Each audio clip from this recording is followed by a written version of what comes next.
Jolly mood. ஒரு காட்டுக்கருகில் இருக்கிற புல்வெளியில் ஒரு அழகிய குட்டி சின்ன ஆட்டுக்குட்டி ஒன்று மேய்ஞ்சிக்கிட்டு வந்துச்சு.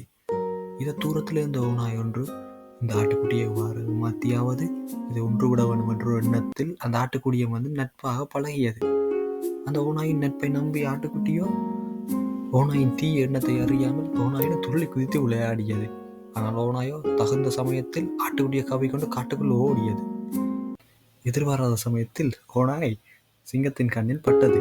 சிங்கம் உடனடியாக ஓநாயை மறைத்து ஓநாயை நில்லு என்று சொல்ல ஓநாய் பயத்தில் நின்று விட்டது. அந்த குட்டி குழந்தையை விட்டு விடாது, என்ன செய்ய போகிறாய் என்று பிரட்டலுடன் கூறியது. ஓநாய், இது என்னுடைய உணவு, இதை நான் தான் கண்டுபிடித்தேன், இதை நான் கொன்று உண்ண போகிறேன் என்று சொன்னது. சிங்கம் கோபத்தில், இது நீ வளர்த்த ஆடா இல்லை ஆடு மேய்க்கிற உனக்கு கொடுத்தாரான்னு கேட்டுச்சு. ஓநாயோ சிங்கராயாவின் கதையை கேட்பதா இல்லை. சிங்கம் மிகுந்த கோபத்தில் ஓநாய்க்கு ஒரு அடி அடித்தது. அடித்த அடியில் ஓநாய் பயந்து ஓடியது. அந்த நிமிடத்திலிருந்து சிங்கமும் ஆட்டுக்குட்டி நல்ல நண்பராக இருந்தன.